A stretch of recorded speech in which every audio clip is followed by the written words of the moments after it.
De câte ori nu vi s-a întâmplat să simțiți că oricât de mult vă străduiți, viața vă lovește exact acolo unde doare cel mai tare? Ne întrebăm adesea de ce apar blocaje, de ce ni se întâmplă aceleași lucruri sau de ce ne îmbolnăvim. Oare cum putem să descifrăm mesajul din spatele acestor obstacole și mai ales cum putem să le depășim pentru a ne reechilibra nu doar trupul, ci și mintea și sufletul? Bună, dragilor, și bine v-am găsit! Sunt Diana Todoruț, iar răspunsurile la aceste întrebări încercăm să le aflăm astăzi alături de invitata mea, Silvia Cârstea. Silvia este un om înțelept care a învățat să asculte tăcerea și să descifreze mesajele ascunse în spatele provocărilor vieții. A trecut prin experiențe care i-au testat limitele, dar din fiecare a ieșit cu o claritate nouă și cu instrumente care i-au adus liniștea. Bună, Silvia, și mă bucur tare mult că astăzi reușim să facem să avem această discuție împreună. Bună, Diana, și îți mulțumesc foarte mult pentru răbdare, în primul rând, și pentru oportunitatea de a-mi da ocazia să vorbesc despre lucruri poate mai puțin știut, despre lucrurile care, să zic, pe mine m-au adus într-un punct în care am înțeles unele lucruri despre viață și aș vrea să le împărtășesc și altora. Silvia, dragă, mulți oameni se simt blocați într-un cerc vicios de probleme. Din experiența ta de om care a trecut peste multe obstacole și a luat-o de la capăt de mai multe ori, care este primul pas pe care trebuie să-l facem spre a înțelege de ce ni se întâmplă aceste situații, de cele mai multe ori negative, bineînțeles, în mod repetat? E o întrebare destul de grea, pentru că și răspunsul este destul de complicat și depinde de fiecare dintre noi. Poate că primul pas ar fi să-ți pui întrebarea de ce ți se întâmplă acele evenimente, mai ales dacă au fost mai multe, nu doar unul, pentru că așa toți avem în viața noastră câte un eveniment negativ.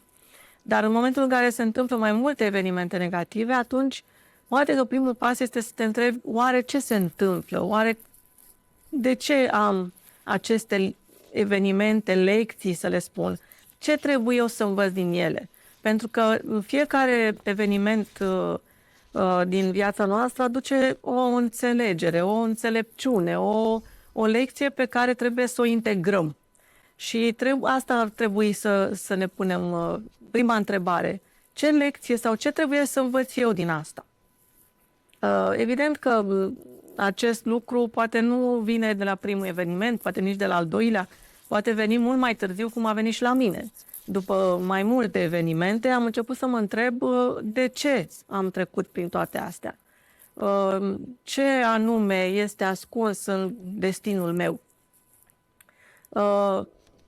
Da, deci până la urmă de aici pleacă totul, de la o întrebare, de la dorința de a ști sau de dorința de a te descoperi, autodescoperi, de a-ți înțelege sufletul, pentru că până la urmă sunt experiențele sufletului nostru. Și dacă este să intru într-o teorie poate mai puțin acceptată, teoria spirituală, care spune că noi ne alegem evenimentele prin care trecem. Evident că nu știm, evident că nu ne aducem aminte, dar în momentul în care se întâmplă o dată și încă o dată, atunci ar fi bine să ne întrebăm de ce. Și poate că așa reușim să începem să studiem, să căutăm răspunsuri și că răspunsurile pot să vină și fără un ajutor din afară, dar poate că uneori este bine să și cerem ajutorul. Unor diverse, eu știu, prin diverse căi. Pot să fie maestri spirituali, poate să fie chiar preotul de la biserică, să zic, duhovnicul personal. Pot să fie, eu știu, diverse cărți pe care poți să le citești. Deci Dar important este să spui întrebarea și important este să vrei să cauți răspuns. Pentru că neînțelegând ce se întâmplă, evenimentele pot să continue să fie negative. Și atunci poți stopa cumva cursul lor, dacă încerci să înțelegi. Silvia, spuneai mai înainte că după teoria spirituală noi venim cu un plan în viața asta. Cum poți explica acest lucru sau cum poți explica ce ni se întâmplă prin această teorie? Da, este concluzia la care eu am ajuns după multe cercetări, ca să spun așa, pentru că, așa cum ai menționat la început, am avut multe evenimente și nu neapărat, au fost și pozitive, bineînțeles, dar au fost și multe evenimente negative, printre care 2 accidente de mașină, mai multe probleme de sănătate, destul de recent și un incendiu, din care din toate aceste evenimente am scăpat cumva nu neapărat nevătămată, pentru că, bineînțeles, fiecare a venit cu o traumă, atât psihică cât și sufletească, dar am supraviețuit. Și întrebarea a fost ulterior, după ultimele evenimente, ce plan are Dumnezeu cu mine sau ce plan are Universul cu mine. Și de aici a pornit toată cercetarea mea și am început să citesc, am început să ascult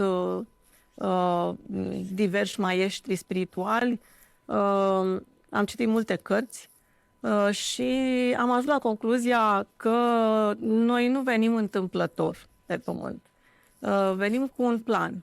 Și venim, bineînțeles, din dorința de a ne dezvolta, de a deveni o persoană mai bună, să devenim o versiune mai bună a noastră. Planul cu care venim este posibil să ne facem singuri, în funcție de ce evenimente am avut în alte vieți. Deci aici intru iarăși într-o teorie care probabil este mai puțin cunoscută sau, eu știu, este mai puțin acceptată. Faptul că noi nu suntem întâmplători pe pământ și nu suntem prima dată pe acest pământ. Și asta înseamnă că am avut mai multe experiențe pământești. Bine, unele teorii spun că am avut și experiențe nu numai pe pământ și pe alte planete. Eu mă limitez la cea de pe pământ. Și planul cu care venim este făcut de noi în cazul în care noi dorim să rezolvăm anumite probleme ale noastre cu care venim din alte vieți sau suntem ajutați de spiritele superioare care ne ajută să și înțelegem unde am greșit, ce am greșit, cât de mult am greșit. Bine, și aici, de exemplu, este și teoria noastră, teoria din religia noastră care spune că, mă rog, dincolo suntem judecați. Nu este vorba de o judecată. Este vorba pur și simplu de o înțelegere a ceea ce am făcut, ne-am respectat anumite puncte din, să zicem, planul pe care l-am avut și ce trebuie să facem în viitor, într-o altă viață. Și deci acest plan, dacă ne-l facem singuri, noi, după ce am înțeles unde am greșit, noi singuri ne punem în acest plan ce trebuie să rezolvăm. Și dacă singur ți-ai pus în planul acesta al vieții actuale ce trebuie să faci, atunci sigur vei ajunge acolo. Sigur vei ajunge în punctul în care să realizezi că trebuie să schimbi ceva la tine. Și asta, bineînțeles, că nu se va întâmpla așa pur și simplu. Se va întâmpla după niște evenimente, așa cum a fost și cazul meu. Deci planul poate să cuprindă, bineînțeles, și dezvoltare de talente și reparare de diverse greșeli pe care le-am făcut, să nu le mai repetăm. Concluzia mea este că venim în fiecare viață și repetăm niște tipare, niște comportamente, până într-un moment în care realizăm că nu este bine așa. Și atunci poate că există acel declic și mergem către soluția să rezolvăm, să nu mai repetăm, să îndreptăm ceea ce n-am făcut bine. Lucrurile sunt mult mai complicate decât par la prima vedere. Definitiv. Doar că aș vrea să mă leg puțin de ceva ce spuneai tu în momentele când am discutat noi două înainte de podcast și spuneai că asta este nu neapărat teoria ta, dar este teoria care îți explică cel mai bine ceea ce ai trăit și cum vezi tu viața și universul și totul în general. Dar nu este ceva care poate fi dovedit științific sau este un mod de a privi universul poate subiectiv, așa cum îl privim fiecare la urma urmei. Da, deci eu nu pot să spun că există foarte multe dovezi, deși am citit cărți în care s-au venit și cu dovezi. Sunt oameni care au studiat aceste lucruri. Chiar destul de, să zic, în detaliu, unii dintre ei. Dar după multe, să zic, cercetări și multe interpretări pe care, să zic, mi le-au dat, multe cărți pe care le-am găsit, totuși cred că există o sâmbure de adevăr. Nu pot să spun că este 100% înțelegerea mea, este valabilă și 100% reală. Dar cred totuși că există o sâmbure de adevăr în toată această poveste și am avut multe dovezi și în ceea ce mă privește pe mine, dar și în ceea ce îi privește pe alții din jurul meu, care cumva îmi confirmă această teorie. Că noi venim cu un plan aici, pe Pământ. Și planul acela cuprinde mai multe aspecte. Și printre altele, să zic, de fapt, scopul planului este să ne dezvoltăm. Să devenim versiunea noastră cea mai bună. Cred că scopul vieții este ăsta. Da, scopul vieții. Dar acest scop, ca să spun așa, îl putem atinge prin diverse evenimente, prin diverse situații pe care cumva noi ni le-am dorit, noi ni le-am ales. Dar poate să fie și asta o interpretare. Da. Și merg pe mâna ta. Continuând că viața ne oferă tot felul de obstacole și încercări și de multe ori privim aceste încercări ca pe niște pedepse. Tu cum ai reușit să schimbi această perspectivă și să vezi în ele oportunități de a deveni un om mai bun, de a crește? Da, există această tendință să le considerăm pedepse și poate că mulți oameni se supără fie pe diverse persoane când li se întâmplă ceva, fie pe Dumnezeu. Adică simt nevoia să dea vina pe cineva. Poate că și eu am făcut-o. Deci nu pot să spun că... Cu toții, probabil, la un moment dat am făcut-o, da. Da, exact. Deci nu pot să spun că eu am fost ceva mai specială și nu am făcut acest lucru. Am făcut-o și eu. Dar la un moment dat mi-am dat seama că nu este vina nimănui. Până la urmă, poate că eu nu am făcut ceva bine, poate că eu am greșit în anumite privințe și poate că nu mi-am respectat planul de care vorbeam mai devreme.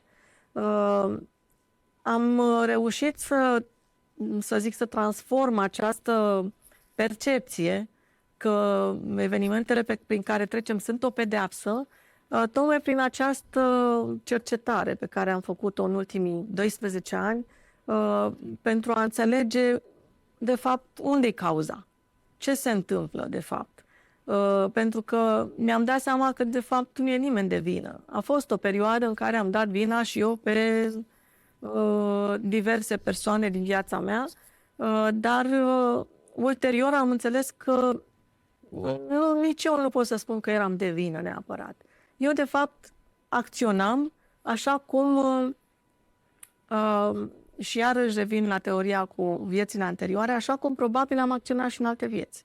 Așa cum era un tipar, poate și spiritual, pe care îl aveam și care cumva în viața asta mi-a transmis și un tipar mental.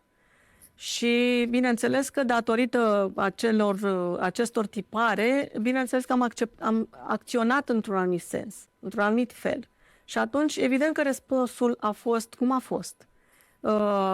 Ulterior, când am început să-mi pun întrebarea de ce și cum trebuia să fac mai bine, Mi-am dat seama că au fost situații în care puteam acționa altfel.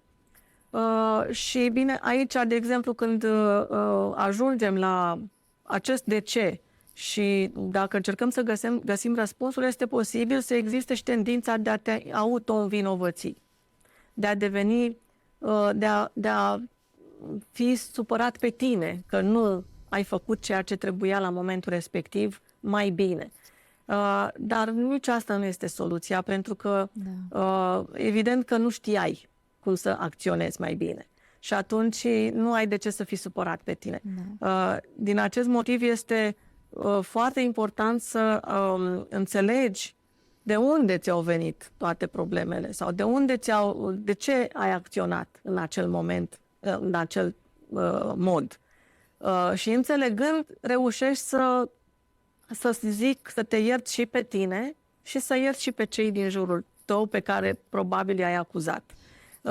Nu este ușor, nu este deloc ușor și este într-adevăr o muncă cu tine însuți. Este un proces în care trebuie să intri voluntar, ca să spun așa, adică de bunăvoie și nesilit de nimeni.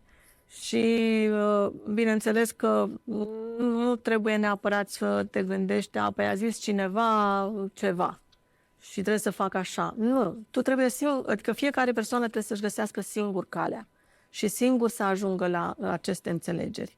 Bineînțeles, poate să fie ghidat, poate să fie ajutat. Uneori avem nevoie. Da, uneori este nevoie, dar și aici cu ajutorul trebuie să fim atenți, într-un fel sau altul.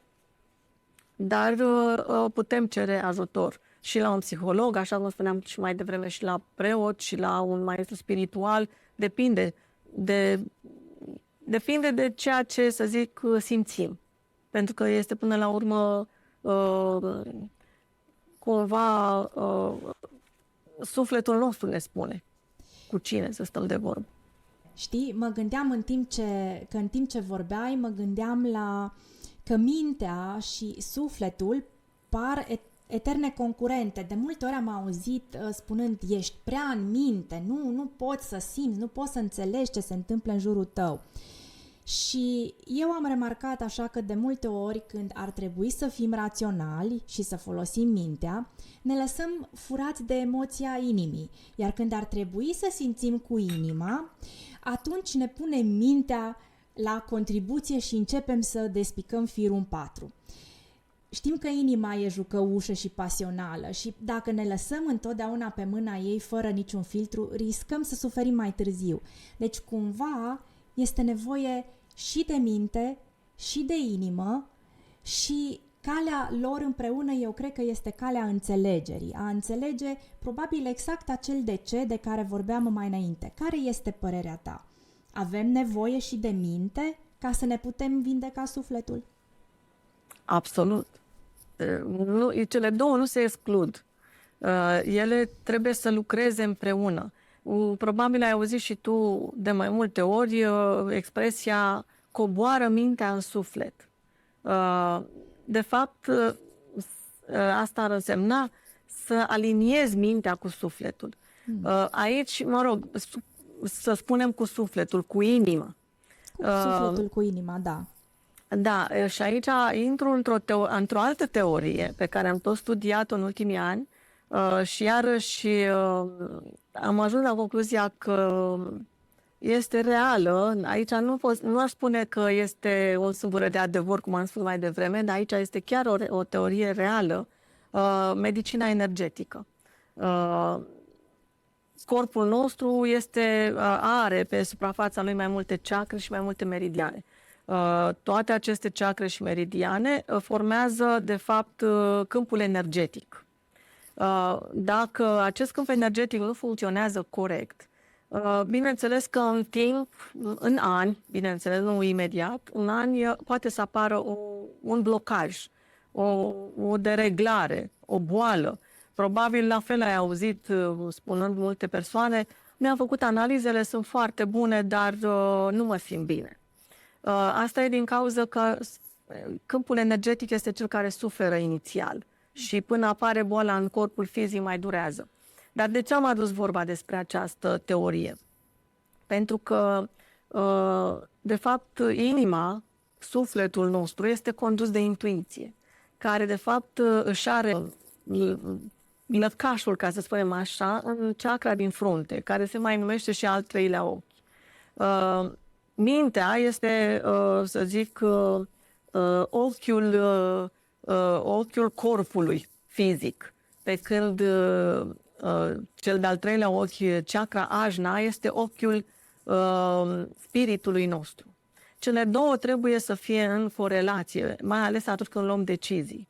Pentru că de multe ori am întâlnit situația în care mi s-a spus așa am simțit, am luat această decizie pentru că așa am simțit. Dar decizia luată nu a fost una bună. Adică, ulterior s-a constatat că nu trebuia să se decidă în felul respectiv. Deci, de fapt, decizia nu a fost luată cu mintea împreună cu sufletul, a fost luată doar cu mintea. Și de multe ori luăm aceste decizii cu mintea. Dar aici, ca să putem să corelăm mintea cu sufletul, prin acest, să zic, ochi, cel de-al treilea ochi, trebuie să avem acest echilibru energetic. Trebuie să ne echilibrăm energetic întâi și apoi putem să spunem că cele două funcționează corect. Întrebarea pe care tu ai pus-o referitor la dacă mintea este necesară în procesul de vindecare, este foarte necesară. Probabil ai auzit de metoda Silva de vindecare și sunt multe alte, să zic, cărți care descriu vindecarea prin minte, prin autoconcentrare, prin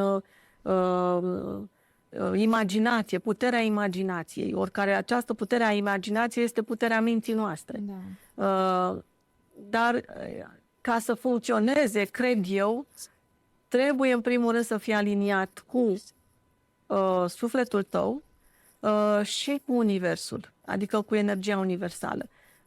Pentru că această vindecare prin minte, prin imaginare, vine tot prin câmpul nostru energetic. Și ca să pot să vindec blocajele pe care eu le am energetic, trebuie să mă echilibrez la energia universală. Bine, și nici asta nu e foarte simplu.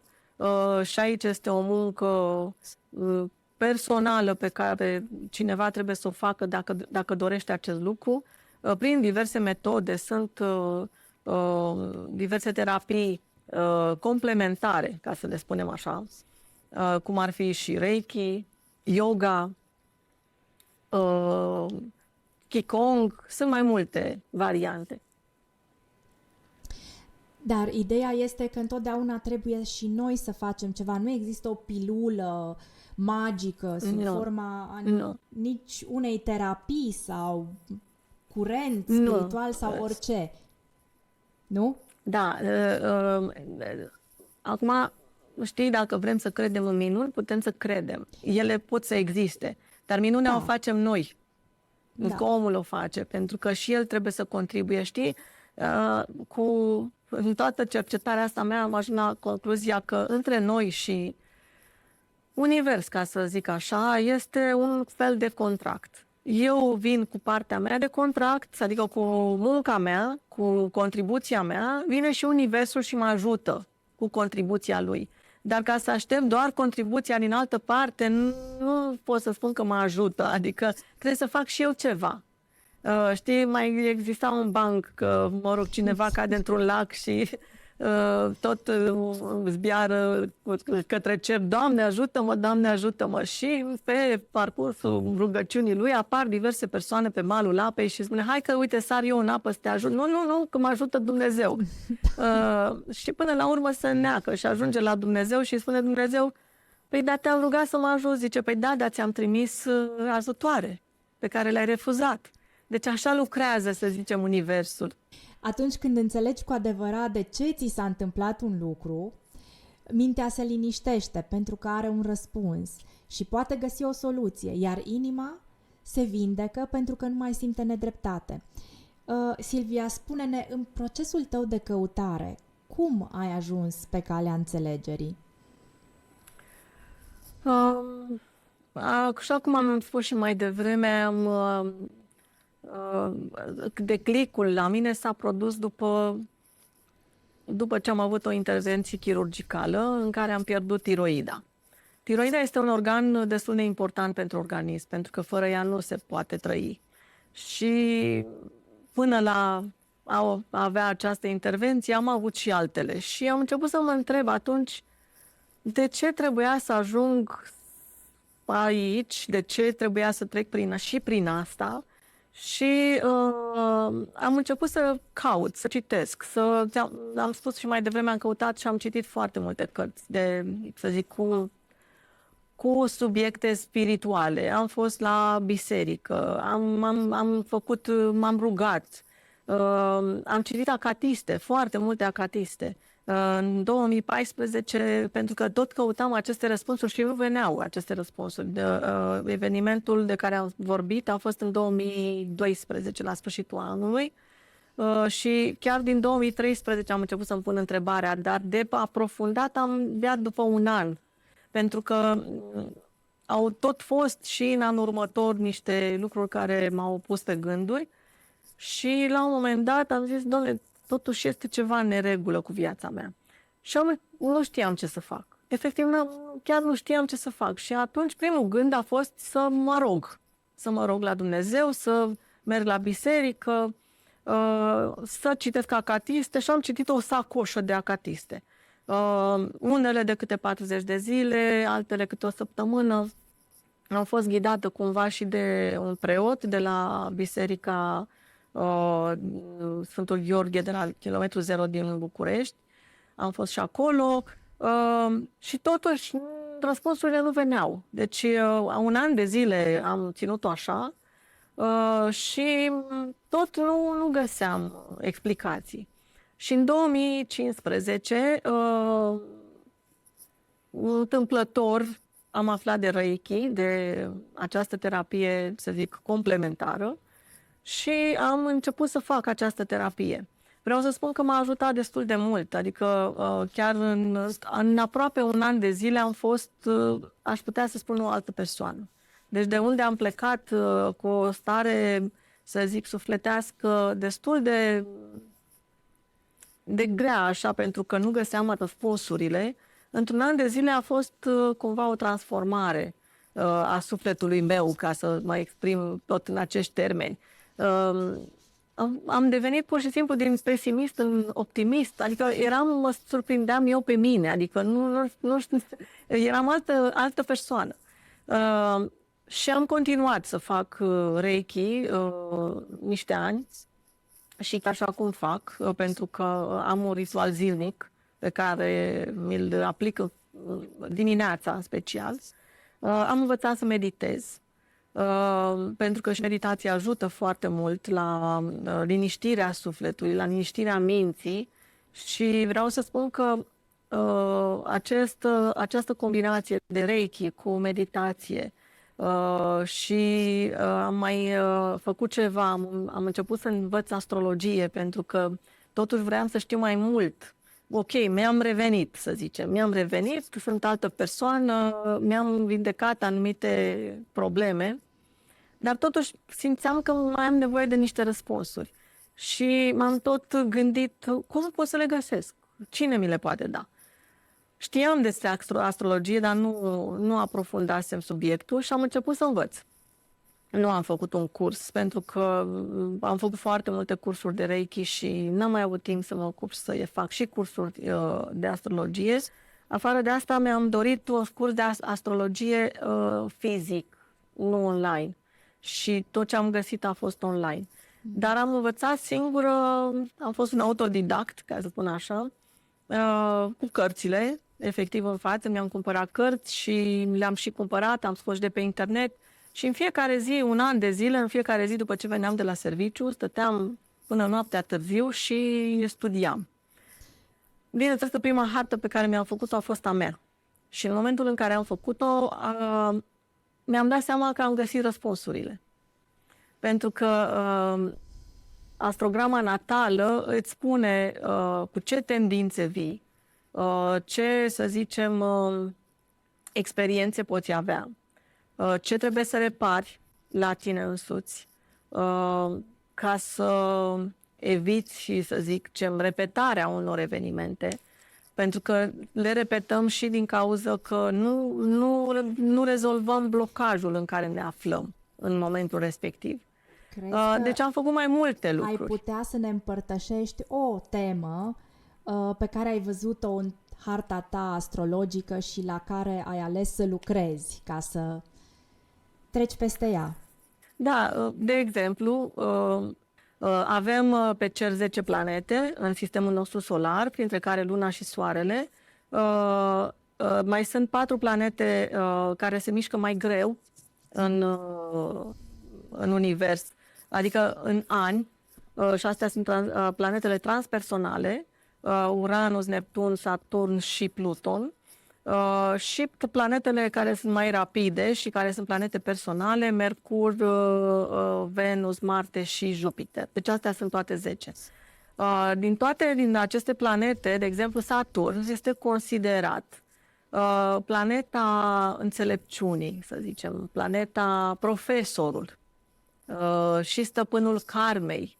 Aici, da, karma este un termen care am văzut că apare din ce în ce mai des pe buzele oamenilor. Hai să revenim totuși la întrebare. Da. Care ar fi tema care ți s-a arătat în astre că poți să... Că trebuie să lucrezi la ea. Să zic, tema a fost acest Saturn. Pentru că plasamentul lui Saturn la nașterea mea, pe casa, să zic, la limita dintre casa 5 și casa 6 și Saturn în Pești, mi-a dat cumva, să zic, ideea că ar trebui să lucrez mai mult la răbdare. Pentru că am fost o persoană un pic mai nerăbdătoare, vroiam ca lucrurile să se întâmple repede. Și în general am observat că asta este o problemă a mai multor persoane, nu numai la mine. Dar Saturn este planeta care, să zicem, ne dă tendința în anumite situații. Dacă el este plasat într-un anumit fel, dacă face anumite aspecte, ne dă tendința să nu avem răbdare. Saturn este și planeta timpului. Și de aici vine chestia de să nu ai răbdare, pentru că vrei ca repede totul să se întâmple repede. Și în timp mi-am dat seama, atunci când mi-am făcut astrograma, mi-am dat seama că aici am o problemă, că eu nu prea am răbdare. În general nu aveam răbdare, vreau să fac lucrurile repede. Bine, era un fel de conflict pentru că Saturn îți dă și responsabilitate, lucru cu care am fost foarte aliniată, ca să spun așa, am fost foarte responsabilă. Dar ca să faci lucrurile bine și responsabil și așa, nu poți să le faci repede, știi? Și atunci era un fel de conflict. Și mi-am dat seama, când mi-am făcut astrograma, mi-am dat seama că aici am de lucru, că trebuie să devin un pic să am mai multă răbdare, mai multă atenție. Și atunci, și da, în timp, să știi că am observat la mine că am devenit mai răbdătoare. Și în multe privințe, deci nu numai, să zic, în modul în care, să zic, fac lucrurile, dar și când ascult oamenii, pentru că aveam această tendință să nu îi las să termine, știi? Dar mi-am dat seama că trebuie să... Dar ăsta era un blocaj pe care eu îl aveam. Silvia, dacă totul este scris în stele, noi suntem doar piese într-un mecanism astral? Unde este în acest caz liberul nostru arbitru? Avem liber arbitru. Da, suntem niște piese pe harta universului, să spun așa. Poate că nu totul este prestabilit, dar sunt și situații, aș zice eu, din toată experiența avută în ultimii 12 ani și în toată viața mea, că sunt și evenimente prestabilite care sunt venite exact să te ducă în momentul în care să observi la tine că este ceva de lucrat. Evident că pot să apară, să ai și evenimente care nu au fost stabilite. Pot să fie consecința celor prestabilite. Avem liber arbitru și aici tot în cercetările mele și în, să zic, concluziile pe care le-am tras, am ajuns la ideea că, de fapt, liberul arbitru este mintea. Mintea este cea care ne conduce într-o anumită direcție și ne dă libertatea de a alege, ca să spunem așa. E cumva, știi, eu mi-am imaginat așa că omul, să zic, persoana fizică, are doi, să zicem, este o mașină, de fapt. Deci noi, ca persoană fizică, suntem ca o mașină, ca un fel de, să zicem, automobil, să-i spun așa, în care sunt doi pasageri. Unul este mintea, care este la volan, zic eu, și alături este intuiția, este, să zic, sufletul. Și în momentul în care cei doi nu sunt în concordanță, să zicem, mintea conduce cu viteză, conduce cu mai puțină responsabilitate și nu ia deciziile potrivite, sufletul de dincolo, de lângă el, îi spune, măi, nu e bine, mai stai mai potolit, nu e bine așa, iau nu pe la dreapta, iau la stânga. Nu, mintea, să zicem, o ține una și bună pe a lui. Și se ceartă.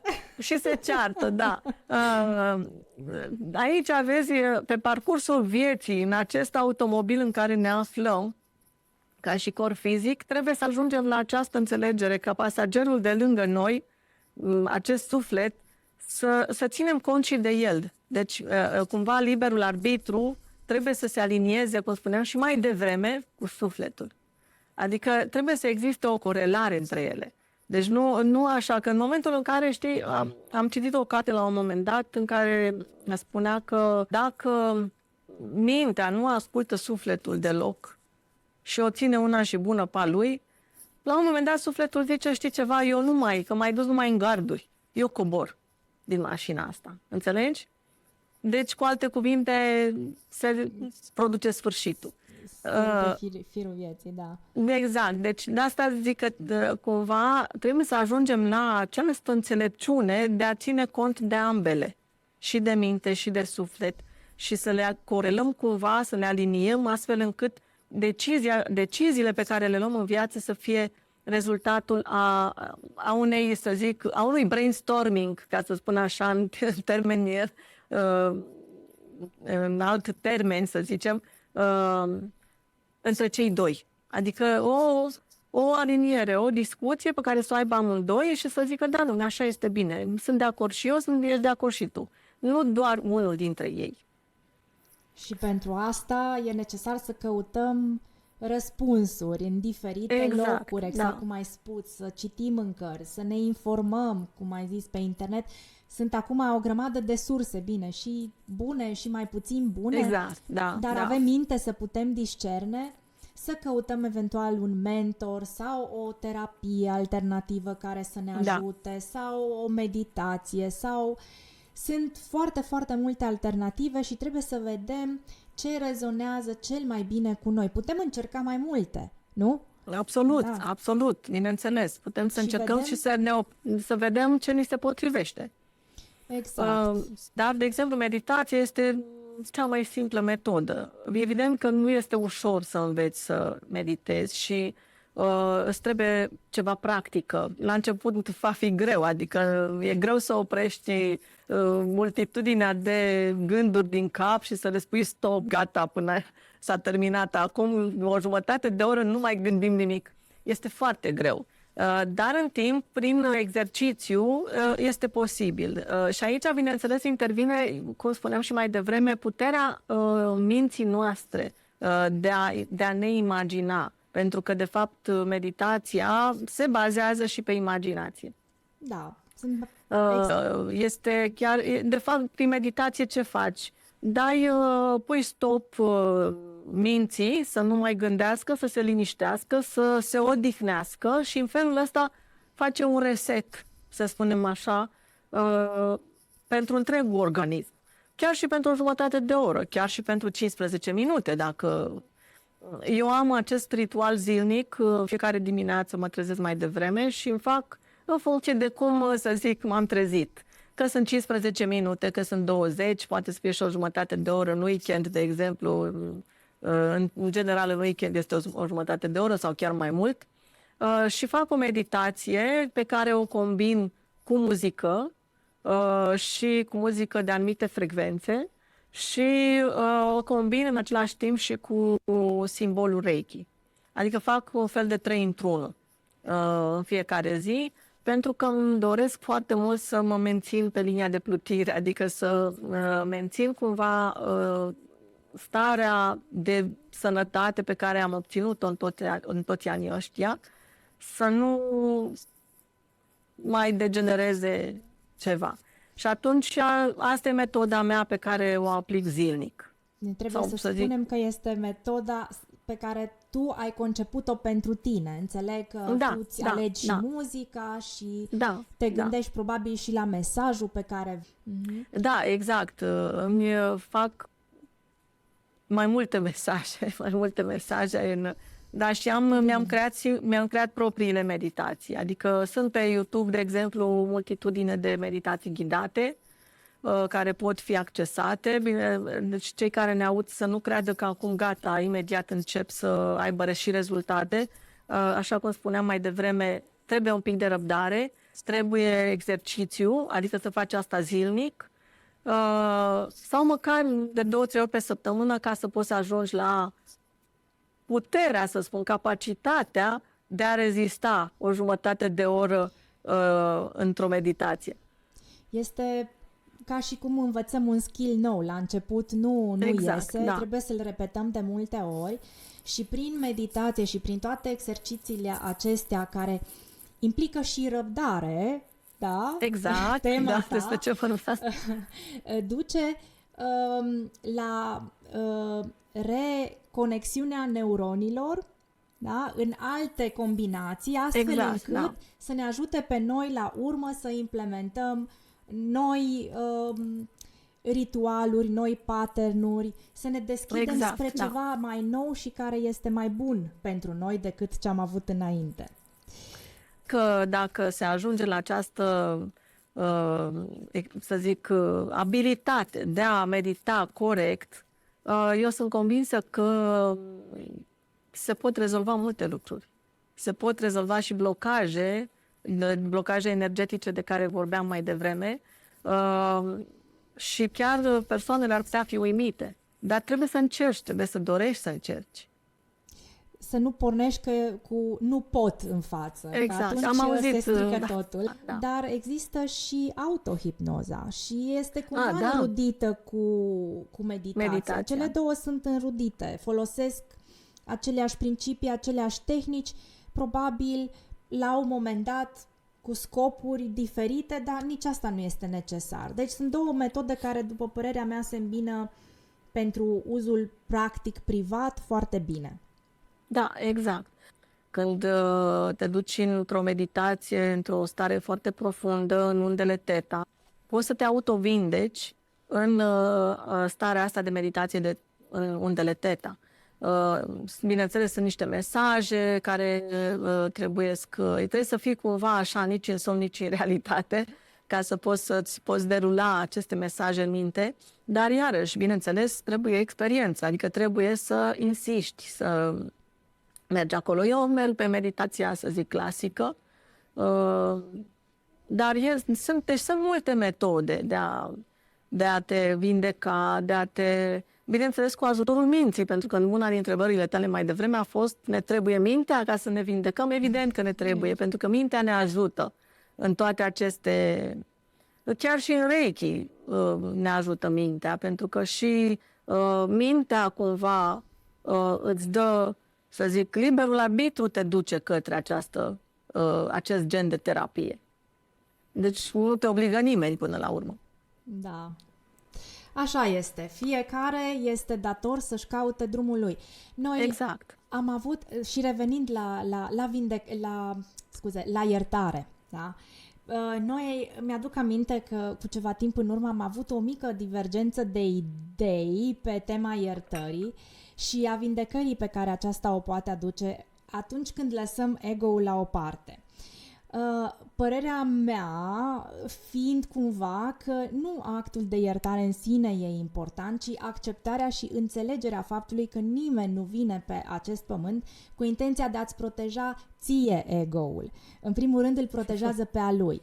Dar în final am ajuns la înțelegerea că de fapt este același lucru. Noi vorbim despre același lucru, doar că ni-l explicăm în mod diferit. Și acum este întrebarea, spune-mi, te rog, din punctul tău de vedere, cât de importantă este iertarea pentru echilibrul și sănătatea noastră și ce se întâmplă când nu putem ierta? Sunt mulți, să zic, maestri, chiar și medici care vorbesc despre acest concept al iertării. Se spune că Iisus a venit cu această lecție pentru noi, pământenii, să iertăm. Și indiferent, conform acestei teorii, indiferent ce-ți face cineva, ar trebui să ierți cu toată ființa ta.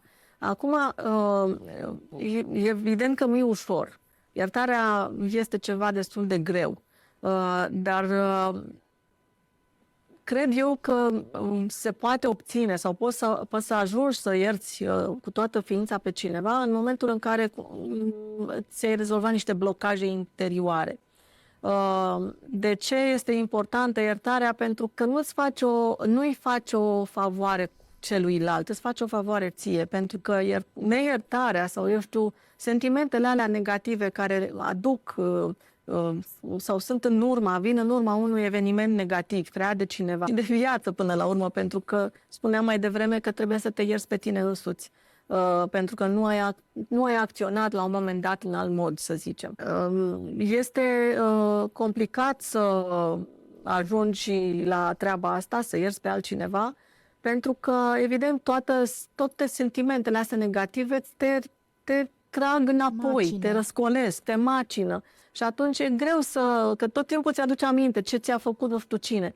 Dar pe mine, de exemplu, m-am surprins, bineînțeles că nu aveam nicio treabă asta, adică nu iertam așa de ușor, dar m-am surprins, de exemplu, pe mine însă, la un moment dat, am avut un conflict cu cineva, un conflict neapărat deschis, ceartă sau așa. Mă rog, am aflat niște lucruri și m-am fost supărată și am zis gata, s-a terminat, nu mai vorbesc cu persoana respectivă.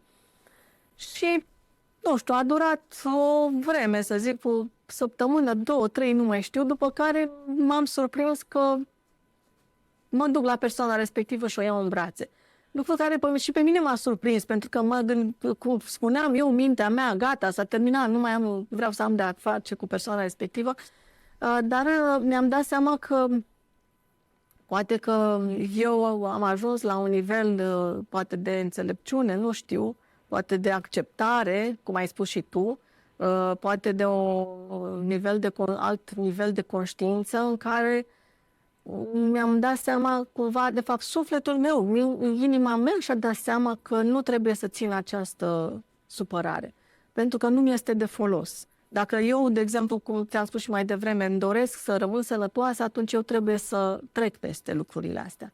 Evident că poate nu e așa de ușor cu orice eveniment, pentru că sunt evenimente și mai grele care poate cumva te țin în captiv, în acele sentimente negative. Dar cumva cred eu că dacă încerci și dacă te strădui, până la urmă reușești. Și da, este vorba și de acceptare, așa cum ai spus și tu. Dar până la urmă cred că este undeva mai mult decât acceptarea, pentru că, ok, pot să accept că mi-ai făcut acest rău. Dar asta nu garantează că în inima mea, în sufletul meu, nu mai simt ceea ce am simțit. Pentru că acceptarea este, da, ok, asta e situația, dar nu șterge, știi, de acolo. Cred că trebuie mai mult decât acceptare, dar este greu să ajungem acolo, știi, adică... Silvia, ne apropiem de sfârșit și vreau să închei așa, într-o notă, că tu mi-ai povestit că ai o misiune, să-i ajuți pe oameni să-și înțeleagă propriile vieți, experiențe, pentru a se trezi și astfel să poată crește în conștiință. De ce crezi tu că e mai bine să fim treziți? Și să nu dormim în viața noastră. Da, se poate spune și așa, pentru că tot alergând, știi, suntem așa ca pe un pilot automat, alergăm în dreapta, în stânga, nu știu, să facem aia, să facem mai înaltă, la serviciu, acasă, mai plecăm și câte un concediu, mai nu știu ce mai vrem să mai facem și altceva. E așa un fel de cerc vicios. Da, cumva ne ia valul, ca să spun așa. Viața ne duce într-o situație în care ne ia valul și nu ne mai oprim din acest val să zicem, băi, dar stai un pic, că parcă totuși alerg prea mult. Eu cred că, de exemplu, pandemia, când a venit în 2020, mesajul ei a fost tocmai ca să ne oprim, să mai stăm un pic pe loc, adică și bineînțeles că ne-am revoltat, ne-am supărat, vai de mine, și cum să stăm noi închiși în casă? Și ideea era să ne liniștim, să ne reevaluăm cumva viața, să ne gândim ce facem după ce ieșim din casă, știi? Adică, dar nu știu dacă asta s-a întâmplat. De ce e bine să fim treziți tocmai pentru a înțelege niște lucruri? Pentru că dacă alergăm așa într-una și suntem ca pe, nu știu, într-un cerc așa, tot timpul ne învârtim acolo, nu ai timp să te gândești. Eu așa simt și așa am simțit și pentru mine, că trebuie să înțeleg ce se întâmplă cu mine, ce este cu viața mea și cred că asta înseamnă să te trezești un pic, să pui niște întrebări, să te gândești de ce faci anumite lucruri. Adică sunt multe forme de trezire, ca să spun așa. Și fiecare cumva poate a ajuns la un moment dat într-o formă de trezire, dar până la urmă s-a culcat la loc. Că toată alergătura asta, așa cum spuneam mai devreme, este ca și cum, da, poate ca și cum ai dormi în viața ta. Pentru că ești cumva ca într-un vis, așa, știi, ca într-o... Dar eu cred că trebuie la un moment dat să ne punem întrebarea de ce fac lucrurile astea, de ce reacționez așa, de ce vreau neapărat să fie numai ca mine. Pentru că se întâmplă și asta în multe situații. De ce, nu știu, mă deranjează anumite lucruri și așa mai departe. Sunt multe lucruri, dar vezi, depinde de fiecare. Este ceva particular, individual. Dar, evident, nimeni nu te poate obliga să te trezești, adică nimeni nu te poate obliga să ieși din pușca. Dacă vrei să dormi în continuare. Da, exact. Păi, ideea este că atunci când, mă rog, vorbim trezit, așa în ghilimele, adică când devii mai conștient de tine, de ce faci, cum faci, așa mai departe, cantitatea de nemulțumire, suferință, frustrare din viața ta scade. Deci, practic, ești mai mulțumit și mai liniștit cu ceea ce ești, cu ceea ce ai, cu oamenii din jurul tău, chiar dacă nu sunt așa cum vrei tu să fie. Da, exact. Exact, ai concluzionat foarte bine. Silvia, care ar fi un gând pe care acum la final ai dori să-l lași ascultătorilor noștri? Da, și uite, era un subiect despre care puteam să vorbim, dar putem să vorbim altă dată, în altă... Au mai rămas întrebări nerăspunse, da, exact. Le păstrăm pentru data viitoare. Da, poate cine va viziona această discuție a noastră, poate cumva să se gândească la întrebările pe care le-am pus mai devreme și cumva poate trezește, să zic, o mică întrebare în sufletul persoanei respective. Ideea ar fi că atunci când ne lăsăm măcinați de multe lucruri, de poate multă negativitate, pentru că în jurul nostru este multă negativitate. De exemplu, acum avem și războaie, nu unul, avem două și așa mai departe. Și normal că lucrurile astea te macină. Am auzit de multe ori ideea, nu mă uit la știri că mă deprimă. Eu mă uit pentru că vreau să fiu informată, dar nu las să mă atace informația respectivă. Asta este ideea. Ok, trebuie să fii informat, pentru că dacă nu ești informat, uite așa, neinformat, te duci și votezi sau să eu știu ce. Trebuie să te informezi. Dar nu trebuie să lași acea energie negativă să te revolte, ca să spun așa. Că aia că automat induce și altceva. Dar chestia este că dacă nu ne lăsăm sub influența acestor trăiri negative. Că vin de la persoane apropiate, că vin din societate, că vin din alte situații, poate că am fi mai sănătoși. Și asta, să zic, cumva este, pentru că spuneai mai devreme, da, eu m-am gândit la un moment dat că dacă am trecut prin atâtea evenimente și sunt încă aici, sunt încă vie și am forță și am putere și înseamnă că Dumnezeu, acest Dumnezeu, această energie pe care noi o numim Dumnezeu, a avut un plan cu mine. Și care ar fi acel plan?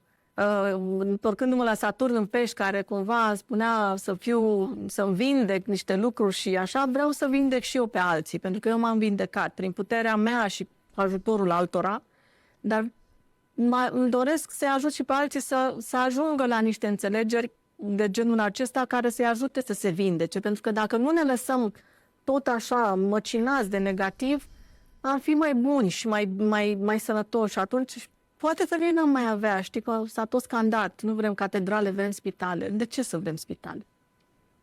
Da, avem nevoie de spitale. Dar de ce să-mi doresc mai mult spitale decât catedrale, de exemplu? Pentru că dacă aș fi mai pozitiv, nu aș mai fi poate bolnav și nu mai am nevoie să mă duc la spital. Adică sunt multe... Aici este iarăși o discuție între... Da, este iarăși o discuție, da. Exact. Putem vorbi la infinit despre multe subiecte, dar ăsta ar fi gândul pe care vreau să-l introducă, să-l integreze cei care ne ascultă, că să nu ne mai lăsăm așa măcinați de negativ. Să facem cumva un pas în spate și să ne detașăm de situație, să încercăm să privim prin niște ochelari mai obiectivi ce se întâmplă, să nu ne implicăm imediat din primul moment în orice conflict, în orice știre negativă, în orice... Da, să nu dăm apă la moară. Așa. Și uite, ca un subiect pentru data viitoare, ca să spunem așa, vorbeam noi în discuțiile pe care le-am avut despre legea atracției, legile universale, cele 7 magice legi universale. Putem vorbi despre fiecare, să zicem, în câte o discuție, pentru că e destul subiect pe fiecare. Dar, de exemplu, legea atracției. Ceea ce, dacă tot gândești și marci negativ, atragi negativ. Este o lege universală asta. Și cred că fiecare până la urmă a experimentat-o. Deci aici să punem stop negativului. Da. Da.